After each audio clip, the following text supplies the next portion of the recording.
ముందుగా వేదిక టీవీ ప్రేక్షకులకు స్వాగతం. వేదిక టీవీ చేపడుతున్న సర్వే ఏదైతే ఉందో ఇది కేవలం ప్రజల అభిప్రాయాలు మాత్రమే. వేదిక టీవీ అభిప్రాయం కాదు. నిజాన్ని నిర్భయంగా ప్రజలతో మాట్లాడి చర్చించడానికి వేదిక టీవీ ఎల్లప్పుడూ కృషి చేస్తుంది. ఇందులో భాగంగా ఈరోజు సూర్యాపేట జిల్లాకు రావడం జరిగింది. మరి ఈ సూర్యాపేటలో ఉన్నటువంటి కొత్త బస్ స్టాండ్కి చాలా గ్రామాల నుంచి ప్రజలు నేరేడుచెల్ల, భీమారం, కోదాడ, ఖమ్మం, తుంగతుర్తి, తొర్రూరు, మహబూబాబాద్ నుంచి ప్రజలు ఇక్కడికి రాకపోకలు సాగిస్తుంటారు. మరి ఇక్కడికి వచ్చిన ప్రజలతో మాట్లాడి కాంగ్రెస్ హయాంలో రేవంత్ రెడ్డి గారు ప్రవేశపెట్టిన ఈ 6 గ్యారెంటీలు కానీ సంక్షేమ పథకాలు కానీ లబ్ధిదారులకు నిజంగానే లబ్ధి చేకూరుతున్నాయా, మరి అలాగే గతంలో కేసీఆర్ గారి పాలన ఏ విధంగా జరిగింది అనే విషయాల్ని వాళ్ళ అభిప్రాయం ద్వారా తెలుసుకునే ప్రయత్నం చేద్దాం. రిపోర్టర్ కార్తిక్ గౌడ్, వేదిక టీవీ. నమస్తే సార్. నమస్తే సార్. చెప్పండి పేరు సార్. నా పేరు శ్రీనివాస్ అండి. ఏం చేస్తుంటారు సార్? వ్యవసాయం. గ్రామం, మండలం? శ్రీపురం గ్రామం, నడిగూడ మండలం. సీఎం రేవంత్ రెడ్డి గారి పాలనపై మీ అభిప్రాయం ఏంటి సార్? ఏముంది, ఆయన చేతన చేసింది ఊరింది లేదు. బస్సు ఫ్రీ బస్సు పోయింది. ఈ రోడ్డు మాపినాడు, మాపి ఇచ్చుని పోయిన పోతుంది. 6 గ్యారెంటీలు ఏది అమలు కాలేదు. ఏం సుఖం చేసి ఒకసారి గెలిపిస్తే ఈ పని చేసిండు. మళ్ళీ వచ్చేసారి ఈసారి సీజన్లో కేసీఆర్ సీఎం అవుతాడు. మా అన్నయ్య మళ్ళీ ఆయన చేసే పనులు మాకు చేసి పెడతాడు. రైతాంగాన్ని మాత్రం వెనక్కి వచ్చే చూపు చూడడు. అది అంతే. మరి గతంలో కేసీఆర్ గారి పాలన ఎలా ఉంటుంది సార్? కేసీఆర్ పాలనలో ₹1,00,000 మాపని చేసిండు. ₹1,00,000 మాపని నాకు చేసిండు. రైతాంగాన్ని పింఛన్ ఇచ్చిండు. దళిత బంధువు ఎకరానికి ₹5,000 ఇస్తామని చెప్పిండు. 4,000 ఇచ్చిండు. ఇది రేవంత్ రెడ్డి 6,000 అని ఇచ్చిండు. ఏమి ఇచ్చిండు ఇవ్వలేదు. నాకు బ్యాంక్ మాపిడు కాలే. మాపి వస్తున్నాను, నేను వస్తున్నాం, తీసుకున్నాం. మాకు ఏం సుఖం లేదు. రేవంత్ పరిపాలన మాకు రైతాంగానికి నచ్చలేదు. మద్దతు ధర లేదు. ఏం ధర? బోనస్ కూడా ఇచ్చిన ఎరుగు లేదు కింటాలకు. అది రేవంత్ పరిపాలన మాకు రైతాంగానికి నచ్చదు. ఇంకో రాబోయే రోజుల్లో రేవంత్ రెడ్డిని దిపడం ఖాయం రైతులు. Okay, thank you sir. నమస్తే సార్. నమస్తే. మీ పేరు సార్? నా పేరు మొహమ్మద్ ఖాయామియా. ఏం చేస్తుంటారు సార్? ప్రస్తుతం ఖాళీ ఉన్నా. గ్రామం, మండలం? గ్రామం అది నర్సుంలపేట మండలం. సీఎం రేవంత్ రెడ్డి గారి పాలనపై మీ అభిప్రాయం ఏంటి సార్? ఇప్పుడు అతను ఇంతకుముందు టీడీలో పనిచేసిండు. ఉమ్మడి ఆంధ్రప్రదేశ్లో అతను బాగా చంద్రబాబు నాయుడు గారు బాగా సహకరించిండు. పోతే ఇంకోటి ఏంటంటే పార్టీ మాడి కాంగ్రెస్లోకి రావడం, సోనియా గాంధీని రాహుల్ గాంధీని ఒళ్ళో వేసుకోవడం, ఇది పార్టీకి రాజకీయంగా ఇక్కడున్న టీఆర్ఎస్ కాంగ్రెస్ కార్యకర్తలను ఎవరైతే సీనియర్ నాయకులు ఉన్నారో వాళ్లకు పక్కకు పెట్టడం, కేవలం చంద్రబాబు నాయుడు కనుసైగల మీదనే నడుస్తున్నాడు. అతను ఎలక్షన్లే ముందు నేను అది చేస్తా ఇది చేస్తా అని ఎన్నో హామీలు ఇచ్చిండు. ఇంకోటి ఏంటంటే 6 గ్యారంటీలు అన్నాడు, 400 హామీలు అన్నాడు. కాకపోతే ఇప్పుడు బస్సు ఫ్రీ అదొకటి.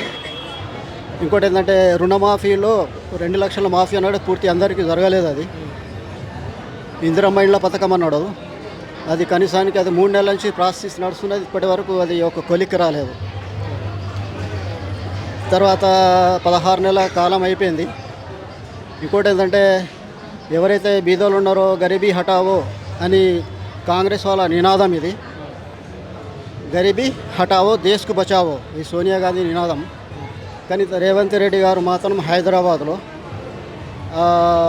ఆ కట్టడాలు, అక్రమ కట్టడాలని మొత్తం బీదోళ్ళ ఇళ్ళు మొత్తం కూల్చేసిండు అతను. వాళ్ళ యొక్క ఆర్తనాదాలు, వాళ్ళ శాపనలు కంపల్సరీ తలుగుతాయి వారికి. ఇంకోటి అంతే, అభివృద్ధి విషయంలో ఇప్పటి వరకు హామీలను అతను ఆర్థిక ఇబ్బందుల వల్ల అతను ముందు. ఇంకోటి ఏంటంటే నేనేదో లంక బిందెలు ఉన్నాయని నేను వచ్చినాను కాబట్టి అటువంటి ఏం లేదు. ఇప్పటి వరకు అయితే అతను 16 నెలల్లో మాత్రం అతను. ఇంకోటి ఏంటంటే ఢిల్లీ అధిష్టానం ప్రతి విషయంలో కూడా ఢిల్లీ అధిష్టానం పోవడం, అక్కడ సలహాలు తీసుకోవడం, వాళ్ళు చెప్పినట్టే వినడం. అంటే స్టేటు తెలంగాణ పోరాటం చేసుకొని ఏర్పాటు చేసుకున్న తెలంగాణ కాబట్టి మరి జాతీయ పార్టీ కాబట్టి ప్రతి విషయంలో జాతీయ పార్టీ వాళ్ళ నాయకులను కలవడానికి పోవటం, చేయటం, రావటం, దీంట్లో చాలా ఆలస్యం అవుతుంది. అభివృద్ధి సంక్షేమ పథకాలు మాత్రం టోటల్గా కుంటుపడిపోయినాయి. ఇప్పటికైనా రేవంత్ రెడ్డి గారు సొంత నిర్ణయాలు తీసుకొని అభివృద్ధి విషయంలో చకాచక్ అతను చెప్పిన హామీలు 420 వాగ్దానాలు పూర్తి చేసుకోవాలని మేము మనవి చేస్తున్నాం. మరి గతంలో కేసీఆర్ గారి పాలనపై మీ అభిప్రాయం ఏంటి సార్? కేసీఆర్ పాలనకు ప్లస్ ఈ రేవంత్ రెడ్డి గారి పాలనకు, కాంగ్రెస్ పాలనకు భూమి ఆకాశానికి ఉన్న తేడా ఉంది. కేసీఆర్ పాలనలో ఉద్యమాలు చేసి 14 సంవత్సరాలు పోరాటం చేసి రాష్ట్రాన్ని సాధించి 10 సంవత్సరాలు 9 సంవత్సరాలు అభివృద్ధి సంక్షేమంలో ముందుకు పోతూ ముఖ్యంగా కరెంటు విషయం కానీ నీళ్ళ విషయం కానీ ఈ రెండిట్లో అతను చాలా తొందరగా ఇది కంప్లీట్ చేసిండు. బీడుబడ్డ భూములను మొత్తం బీడుబడ్డ భూములు అయితే ఎక్కడైతే ఉన్నాయో టోటల్గా వ్యవసాయానికి అనుకూలంగా తెచ్చిండు. అంతకుముందు బోర్లో ప్రతి విషయంలో ప్రతి వ్యవసాయ సాగు చేసే భూములలో కూడా నీళ్లు లేక చాలా ఇబ్బంది పడ్డారు. ఇంకోటి ఏంటంటే పల్లెలు మొలిచినాయి, అక్కడ సర్కారు తుమ్మ చెట్టు మొలిచినాయి. కేసీఆర్ పాలన వల్ల మొత్తం యావత్ తెలంగాణ నీళ్ళమయమైపోయింది. ఎక్కడ చూసినా నీళ్ళే. బోర్లలో మోటార్ ఆన్ చేయకుండా బోర్లో నీళ్లు పోసినాయి. ఆ నీళ్ళ విషయంలో మాత్రం రైతులు చాలా వరకు వరి పంటలుగా నెంబర్ 1 స్టేట్గా తెలంగాణ రాష్ట్రం వెళ్ళింది. కానీ ఇప్పుడు కరెంటు కోతలు నీళ్ళ విషయాలులో చాలా ఇబ్బంది పడుతున్నారు. మళ్ళీ ఇంతకుముందు రాష్ట్రం ఏర్పాటు కాకముందు వ్యవసాయ రంగం ఏదో మళ్ళీ అదే విధంగా వచ్చింది.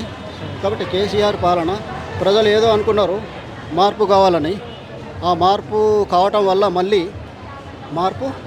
వల్ల మళ్ళీ తెలంగాణ రాష్ట్రం అభివృద్ధిలో మళ్ళీ 10 సంవత్సరాలు నెక్కకపోయింది. కాబట్టి ఇప్పుడు ప్రజలకు అర్థమైందంటే ఏదో రేవంత్ రెడ్డి గారు కాంగ్రెస్ ప్రభుత్వం జిమ్మిక్కులు చేస్తుంది, ఎత్తుగడలు వేస్తుంది, ఏదో అందలం ఎక్కిస్తుంది అనే ఉద్దేశంతో అనుగాని హామీలతోటి వాగ్దానాలు చేసి అతను రాజకీయంలోకి వచ్చిండు. కాబట్టి కేసీఆర్ నెంబర్ 1. ఇప్పటికీ ఎక్కడ చూసినా కేసీఆర్ని గుర్తు చేసుకుంటున్నారు. వృద్ధులు కానీ యువకులు కానీ వ్యవసాయ రంగం కానీ ఇప్పటికీ కేసీఆరే కావాలి మళ్ళీ అనే ఉద్దేశంతో కోరుకుంటున్నారు. Thank you sir.